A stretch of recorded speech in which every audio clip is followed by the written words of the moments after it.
코로나 상황이 여전히 기세를 부르고 있는 상황입니다. 건강관리 잘 하시고 또 오늘 예배자리에 함께 하신 여러분들을 예수님의 이름으로 축복합니다. 오늘 본문의 말씀을 가지고 하나님이 왜 나를 불렀을까라는 이러한 질문 앞에 대답하는 시간으로 삼았으면 합니다. 우리는 지난 시간에 바울 사도가 영적인 아들 디모데에게 주를 위해서 가치 않는 자신을 부끄러워 말고 오직 하나님의 능력을 따라 복음과 함께 고난을 받으라. 그러니까 고난에 참여하라고 권면한 말씀을 보았습니다. 여러분, 그렇습니다. 복음은 모든 믿는 자에게는 구원을 주시는 하나님의 능력이 됩니다. 그러나 믿지 아니하는 자들에게는 미련하고 어리석은 것이죠. 그렇습니다. 십자가의 도가 모든 믿는 자들에게는 하나님의 능력이 되지만 믿지 않은 자들에게는 미련한 것입니다. 그러므로 세상은 이 복음을 믿고 복음을 증거하는 자들을 싫어하고 핍박하는 것입니다. 그러나 복음은 구원을 주시는 하나님의 능력이 됩니다. 그러므로 복음과 함께 고난을 받고 고난에 동참하는 삶이야말로 가장 복된 삶인 것을 믿는 우리 성도들이 되시기를 바랍니다. 바울이 9절에서 말씀해 주고 있는 것처럼 성경 안에는 숨겨져 있는 하나님의 이 부르심의 비밀을 많이 밝혀두고 있습니다. 인간이 스스로를 구원해 줄 수 있을까? 구원할 수 있는 것일까? 인간의 구원은 오직 하나님의 은혜로만 가능한 것일까? 다른 방법 없는 것일까? 기독교 교리 측면에서 아주 대단히 중요한 문제에 대한 이 해답이 이 말씀 안에 담겨 있습니다. 9절 말씀을 보십시오. 하나님이 우리를 구원하사 거룩하신 소명으로 부르심은이라고 9절 상반절에 말씀하죠. 이것은 성도인 우리에게 임한 이 구원의 근원이 무엇인지를 밝히는 중요한 말씀이기도 합니다. 하나님이 우리를 부르신 그 부르심을 간략히 줄인 말로 표현한다면 여러분 무엇입니까? 두 단어로 소명이라고 부릅니다. 이 하나님의 부르심에 대한 성경적 근거는 성경 도처 여기저기에 많이 있습니다. 대표적인 것은 예수님께서 이렇게 말씀하셨죠. 내 아버지께서 오기 하여 주지 아니하시면 누구든지 내게 올 수 없다라고 말씀하셨습니다. 사도 바울은 로마서 8장 30절 이렇게 말씀했습니다. 또 미리 정하신 그들을 또한 부르시고 부르신 그들을 또한 어렵다 하시고 어렵다 하신 그들을 또한 영화롭게 하셨느니라. 아멘. 예수님은 베드로를 부르시고 마태를 부르시고 삭개오를 부르시고 우리를 불러주셨습니다. 이러한 하나님 부르심은 비록 신약 성경에 있는 것이 아니죠. 구약 성경에도 있습니다. 우리 잘 아는 이사야 43장 1절 말씀이죠. 야곱아 너를 창조하신 여호와께서 지금 말씀하시느니라. 이스라엘아 너를 지으시니가 말씀하시느니라. 너는 두려워하지 말라. 내가 너를 구속하였고 내가 너를 지명하여 불러나니 너는 내 것이라. 아멘. 여기서 말씀해 주신 것처럼 하나님의 부르심은 아무에게나 해당되지 않습니다. 그리고 사람의 노력 이하에 달려있는 것도 아닙니다. 그렇다고 인간의 뛰어난 지혜로도 불가능합니다. 오히려 인간은 영적으로 거듭나 하나님의 백성으로서 영원한 생명을 누리는 일에 관해서는 절대 무지한 자요, 절대 무능한 존재인 것입니다. 그런데 대개의 인간들은 자신의 무능함을 여러분 인정합니까? 인정하지 않습니까? 인정하려 하지 않습니다. 오히려 인간들은 스스로 구원을 이루기 위해서 수많은 노력들을 합니다. 그래서 C.S. 루이스는 이렇게 말합니다. 사람과 하나님 사이의 최대 장벽은 자신의 무능을 망각하고 스스로 과신하는 인간의 마음이다. 우리 가운데 이런 분은 없겠죠.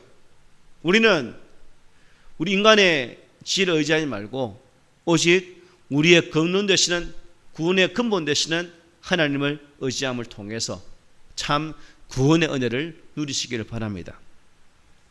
인간이 어떠한 것으로 말미암아 영원한 생명, 새로운 생명의 삶을 살 수 있었다면 여러분 굳이 구태여 성경에서 이 부르심이라는 이 단어를 사용할 필요가 없었을 것입니다. 내가 너를 지명하여 불렀다 그렇게 말씀하셨죠. 이미 하나님의 소유물로 내정되어 있었는데 하나님께서는 그 당신의 소유물을 지명하여 부르셨다는 말씀입니다. 하나님의 부르심에는 여러분 절대로 실수가 없습니다.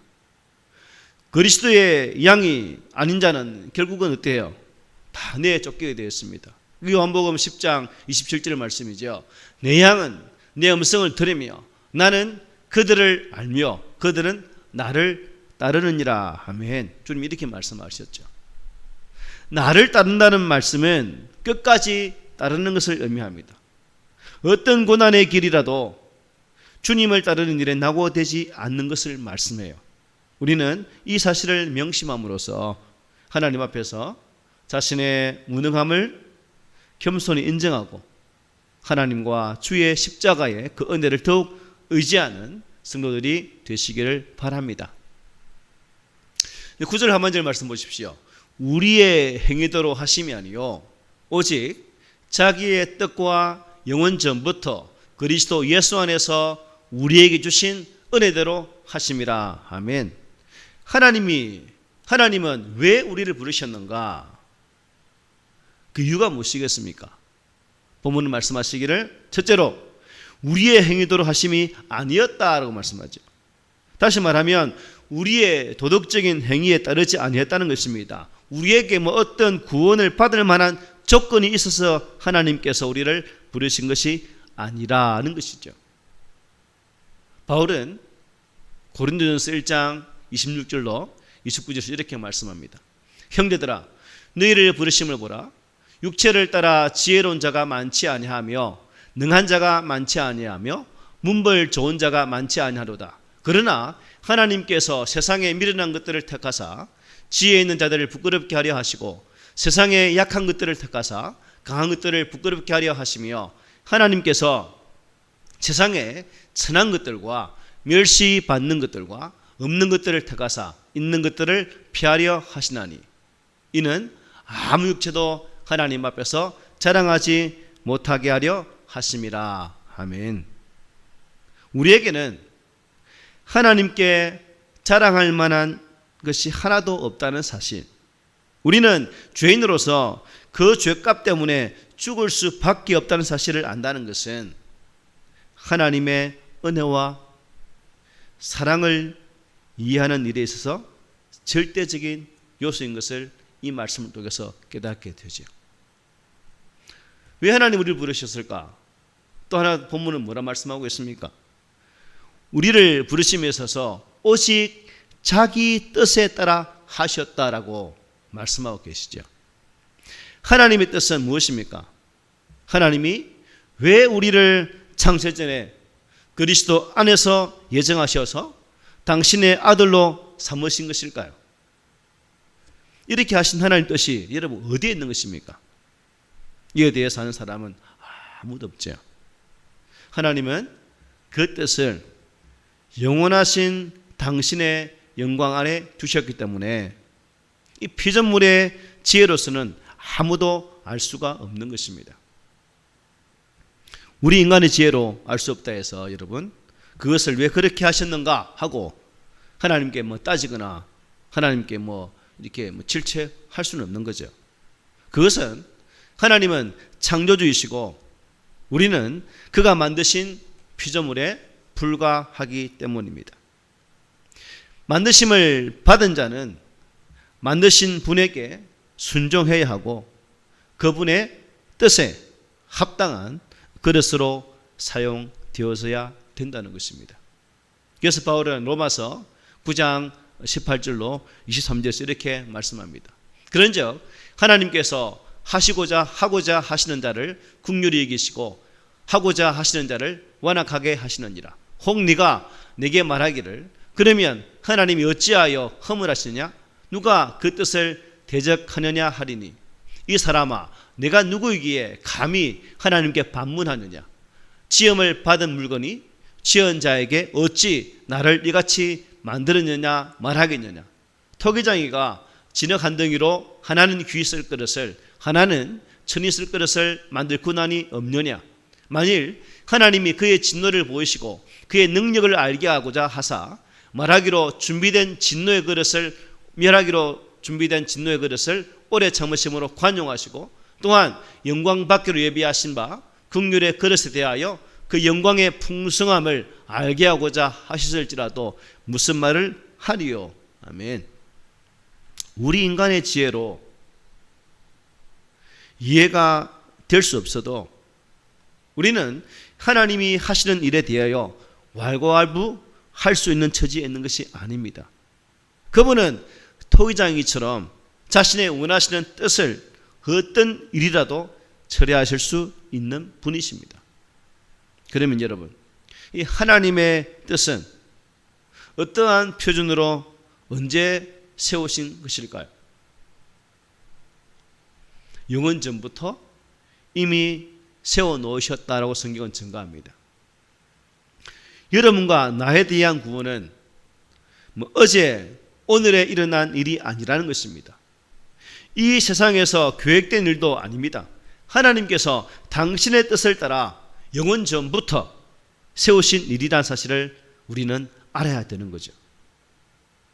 누가 이 같은 하나님 뜻을 거역할 수 있겠습니까? 누가 이렇게 하신 하나님 뜻을 휘문하고 그 뜻에 대항할 수 있단 말입니까? 하나님은 이런 당신의 뜻을 누가 안에서요? 네, 그리스도 안에서 세우신 것입니다. 하나님의 뜻은 모든 문제에 있어서 오직 그리스도 안에서만 존속해 있음을 우리는 알아야 하는 것이죠.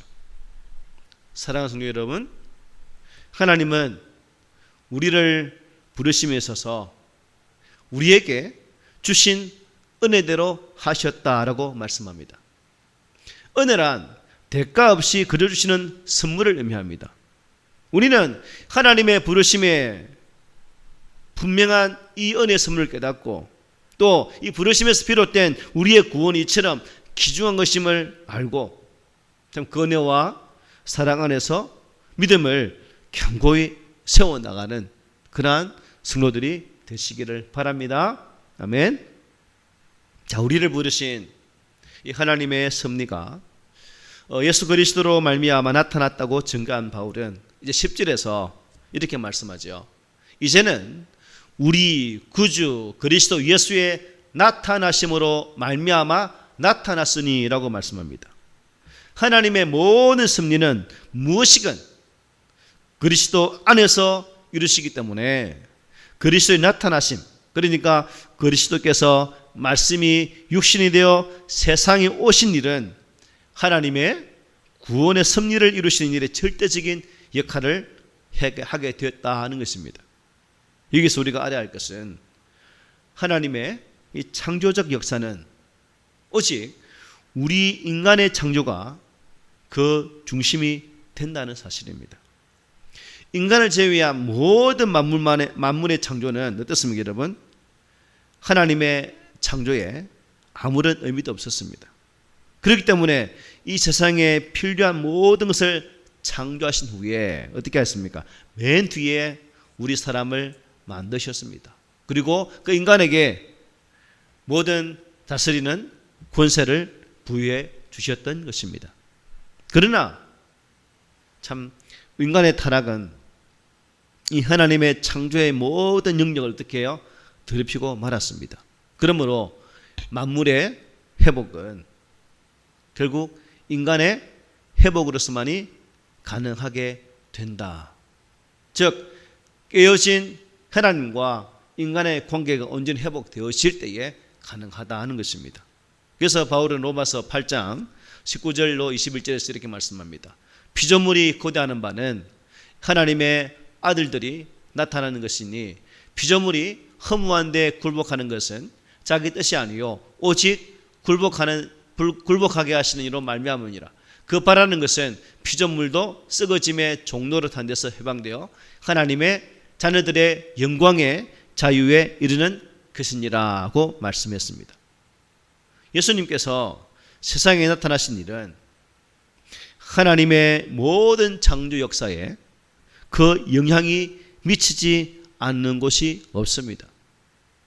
보이는 우주는 말할 것도 없고 보이지 않는 영적인 세계, 하나님의 보좌에 이르기까지도 중대한 영향을 미치고 있는 것입니다.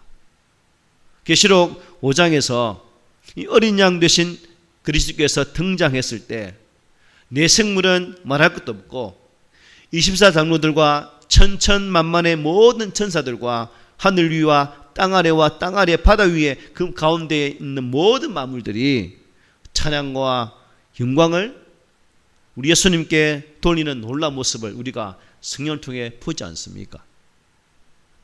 그러면 만물을 회복시키시는 이 하나님의 섭리는 이 그리스도를 통해서 어떻게 나타나는 것입니까? 어떻게 나타나는 것일까요? 10절을 보시면 이렇게 말씀하죠. 그는 사망을 피하시고 복음으로서 무엇으로요? 네, 복음으로서 생명과 썩지 아니할 것을 드러내신지라. 아멘. 이것은 복음이 가지고 있는 그 의의를 설명하는 말씀으로서 우리가 복음과 함께 고난을 받아야 할 이유가 무엇인지를 보여주는 말씀이기도 합니다. 즉 우리가 복음과 함께 고난을 받아야 하는 것은 복음에는 무엇이요? 생명과 썩지 아니할 것을 드러내시기 때문입니다. 여러분, 우리 성도들이 세상에서 고난을 받는 이유가 무엇이라고 생각하십니까? 바로 복음 때문이죠. 예수님께서 죄인을 위하여 십자가에 죽으시고 사흘 만에 부활하시고 승천하셔서 다시 오시겠다고 하는 이 사실을 믿고 또한 그것을 전파하기 때문에 고난을 받게 된다는 것입니다. 그렇다면 복음은 우리가 고난 속에서 고통받으면서도 여러분 정말 믿을 만한 가치가 있다라고 생각하십니까? 고난 가운데서도 믿을 만한 가치가 이 복음 속에 있을까요? 어떻게 생각합니까? 물론 있습니다. 10절 말씀은 바로 이에 대한 명확한 답변이라고 할 수가 있는 거죠. 즉 복음에는 생명과 썩지 아니할 것이 담겨 있기에 그것을 위해 성도는 고난도 자처해야 하는 것입니다. 그렇습니다. 우리가 복음을 끝까지 붙들며 견뎌야 하는 까닭은 주님만이 우리 앞에 있는 모든 사망을 이기신 유일한 분이시고 그를 믿는 자에게는 주님이 보이신 영생이 있기 때문입니다. 여러분, 썩지 않을 몸으로 영원한 나라에서 영생을 기업으로 받게 될 우리들을 한번 상상해 보십시오. 생각해 보십시오. 우리에게 이보다 더 큰 가치가 어디 있겠습니까? 복음은 바로 우리에게 이것을 가져다 주는 거예요. 그러므로 복음을 부끄러워하지 마시기 바랍니다. 복음으로 인해 기뻐하며 그 복음을 위해서 기꺼이 고난을 자처하는 성도들이 되시기를 바랍니다. 그리고 바울은 이렇게 말씀합니다. 본문 11절입니다. 내가 이 복음을 위하여 선포자와 사도와 교사로 세우심을 입었노라. 이 복음의 일꾼이 이토록 영광스럽기 때문에 바울은 세상에서 누려왔던 명예와 지식과 영광을 무엇으로 여깁니까? 배설물처럼 여기고 그리스도를 아는 지혜를 가장 존귀한 것으로 알게 되었다라고 그는 말할까지 했습니다. 여기서 주목해야 할 것은 바울 자신이 스스로 선포자와 사도와 교사로 자청하고 있지 않다는 것입니다. 그의 표현을 빌리자면 그는 하나님께로부터 어떻게 해요? 세움을 입었다라고 표현을 해주고 있습니다. 그렇습니다. 복음을 위한 사역자는 하나님께서 친히 세우시는 것입니다.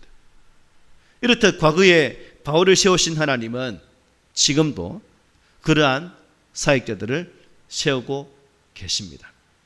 그런데 우리가 흔히 오해하는 것 중에 하나는 이 복음을 위한 사역자가 되거나 또 교회에서 직분을 받는 것을 자신의 결단이나 목회자의 임명에 의해 되는 것으로 생각하는 경우가 많다는 것입니다.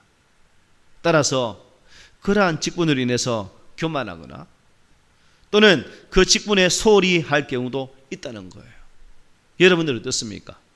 교회에서 찬양단으로, 딴 교사로, 봉사자로 시험을 받는 것, 여러분의 결단입니까? 목회자의 임명입니까? 무엇 때문에 내가 순종하고 무엇 때문에 내가 결단하며 그 일을 맡아야 됩니까? 물론 모든 직분이 겉으로 보기에는 자신의 결단이나 목회자의 임명에 의한 것으로 보일 수도 있습니다. 그러나 실제로 모든 직분은 하나님이 친히 세우시는 것이고 자신의 결단이나 목회자의 임명은 단지 하나님의 부르심에 대한 응답 또는 하나의 방편일 뿐이라는 것입니다. 따라서 우리가 직분을 잘 감당할 수 있는 것도 그 직분을 맡기신 하나님께서 우리에게 그것을 감당할 만한 능력을 공급해 주시기 때문인 거예요. 그러므로 우리는 직분을 맡은 일로 인해서 교만해지도 안 되고 또 그 직분에 소홀히 해서도 안 될 것입니다. 우리는 오로지 자신을 부르신 하나님 앞에서 충성을 다해야 한다는 것입니다. 우리는 하나님이 부르실 때 내가 여기 있나이다 하고 했던 이사야처럼 비록 목회자들을 통한 부르심일지라도 그 배후에는 하나님이 계심을 믿고 겸손히 순종함으로 맡겨진 일에 충성을 해야 될 것입니다. 정녕 하나님의 직분은 인간이 아니라 전적으로 하나님께서 세우신 그 직분임을 알고 또 순종하고 충성을 다하는 우리 꿈의 능교 성도들이 되시기를 바랍니다.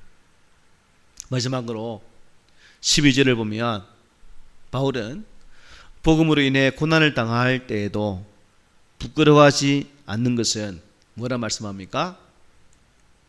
내가 믿는 자를 내가 알고 또한 내가 의탁한 것을 그날까지 그가 능히 지키실 줄을 확신함이라. 아멘. 내가 믿는 자를 내가 알고 또한 내가 의탁한 것을 그날까지 그가 능히 지키실 것을 확신했기 때문에 부끄러워하지 않는다. 고난당할지라도.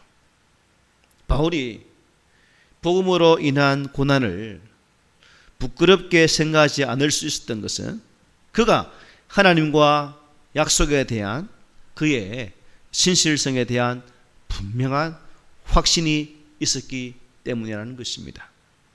바울은 여러분 이 확신으로 60생애의 철반을 온갖 고초를 당하면서도 아랑곳하지 않고 오로지 주님을 위해 살 수 있었던 것입니다. 하나님에 대한 바울의 이러한 확신은 오늘 우리에게도 간절히 요청되고 있는 부분입니다. 이 확신이 있어야 고난을 의연하게 대처하고 오히려 기뻐할 수 있기 때문입니다. 그렇습니다. 우리가 극한 고난을 받을 때 그 고난을 감당해 나갈 수 있는 힘은 신앙에 관한 많은 지식으로부터 오는 것이 아닙니다. 다만 주님이 신실한 분으로 우리를 언제나 책임지시는 분임을 확신하는 것이 극한 상황에서 우리에게 승리를 안겨주는 원동력이 되는 것입니다. 물론 신앙에 지식도 필요하긴 합니다. 그러나 이 모든 지식이 지식을 위한 사변적인 지식으로 끝나서는 안 된다는 거죠. 언제? 어떠한 상황 속에서도 주님을 신뢰하며 의지하겠다는 이 확신과 믿음을 갖는 데까지 나가야 한다는 것입니다. 이것을 분명하게 기억하시면서 하나님에 대한 강력한 확신에 사로잡혀서 하나님으로부터 인한 이 승리의 삶을 살아가는 성도가 되시기를 주님 이름으로 축복합니다. 말씀 마치겠습니다. 예수님은 산상수훈에서 이렇게 말씀하셨습니다. 나로 말미암아 너희를 욕하고 박해하고 그리스로 너희를 거슬려 모든 악한 말을 할 때에는 너희에게 복이 있나니 기뻐하고 즐거워하라. 하늘에서 너희의 상이 큼이라. 너희 전에 있던 선자들도 이같이 박해하였느니라고 말씀하셨습니다. 우리는 하나님의 부르심을 입은 하나님의 자녀들입니다. 이 은혜는 영원전에 그리스도 안에서 이루신 하나님의 섭리입니다. 창세전에 그리스도로 말미암아 나를 택하시고 이런 나에게 은혜를 베푸셔서 그리스도를 세상에 보내시어서 그 은혜를 나타내신 것입니다. 우리는 복음을 위해서 하나님에 의해서 복음의 일꾼으로 세우심을 받은 사람들입니다. 그러므로 우리는 복음을 전하는 그리스도의 사명을 다하여 우리에게 주신 하나님 은혜를 세상에 나타낼 수 있어야 할 것입니다. 하나님이 나를 부르심은 어떠한 목적이 계신 것일까요? 바로 복음을 위함입니다. 혹 복음을 전함에 있어서 우리의 생애에 고난과 또 핍박, 시련이 올지라도 이 복음을 위해 기쁘게 감당할 수 있기를 예수님의 말씀으로 권면하며 축복합니다. 우리 꿈있는 성도들이 주께서 부르시는 그날까지 복음을 위한 아름다운 헌신, 나를 부르신 그 부르심의 목적과 뜻을 정말 삶을 다해 표현할 수 있는, 또한 내 인생을 들여서라도 이 복음 증거에 최선을 다할 수 있는 하나님의 거룩한 자녀가 되시기를 예수님의 귀하신 이름으로 축복드립니다. 아멘. 기도하겠습니다.